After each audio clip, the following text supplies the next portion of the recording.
I wanted my horror game to be different. Instead of one monster, I made two enemies hunt the player together, and making them work took months. When I started making this game, I had in mind that I would create a single enemy, a main antagonist that would prevent you from getting out of the mine. But I thought about it, and the more I thought about it, the more I realized that a lot of horror games work like that. Not that there's anything wrong with having a single main enemy in a game, but I wanted to try something a little bit different, something that would be more challenging, something that would put the player under constant pressure. So I decided to have not one enemy hunting the player, but two at the same time. Imagine silently exploring the mine, searching for a way out, while hiding from whatever could be lurking down here. When suddenly, you come face to face with a girl that doesn't seem quite right. So you quickly turn around and run away, only to find a ghost right in front of you who was creeping up on you. That's pretty much something that can happen to you in this game.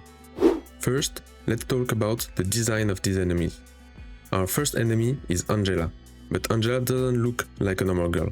She's covered in blood and has glowing red eyes. Not very reassuring.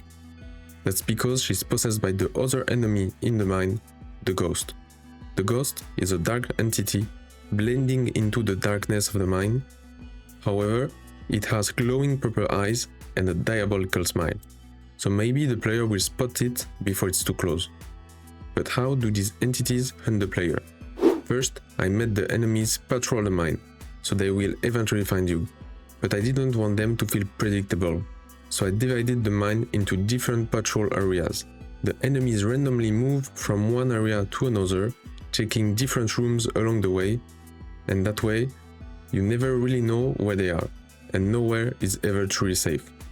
However, as I explained in the previous video, I added closets to the mine where the player can hide, and that's where our two enemies start behaving differently. Angela sometimes opens closets to check if someone is hiding inside, while the ghost never does. Why this difference? Simply because these two enemies don't have the same role or the same goal. Angela enjoys hunting the player. You can hear her footsteps as she moves around the mine, and her giggles when she finds you. She's sadistic, so if she catches the player, she won't kill them, but as you can imagine, she won't be nice either. Instead, she'll drag the player to the ghost while choking them.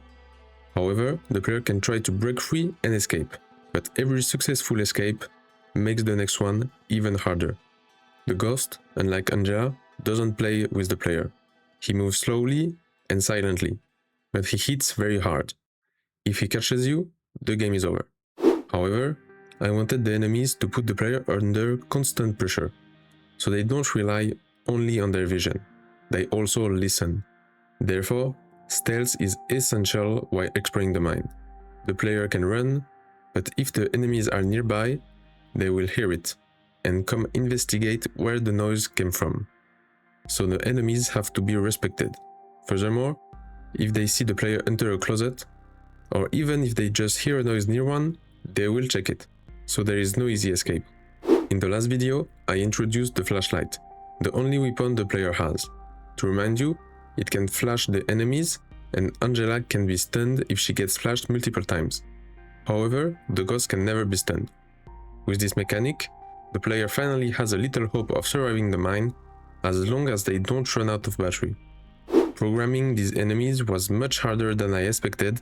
They don't just patrol the mine, they can hear the player, search for them, check closets, react differently depending on the situation, and sometimes even work together. Every time I wanted to add a new behavior, I had to make sure I didn't break another one. So programming these enemies quickly became one of the biggest challenges of the project. After months of work, everything finally came together. Looking back, I'm really glad I decided to do something different. Making two enemies instead of one was one of the best decisions I made during development. It allowed me to create situations where the two enemies work together to catch the player, and I learned a lot along the way. SOULMINE will be available soon, and until then, you can wishlist the game on Steam using the link in the description. Now, if you want to see how I made my first horror game, click right there.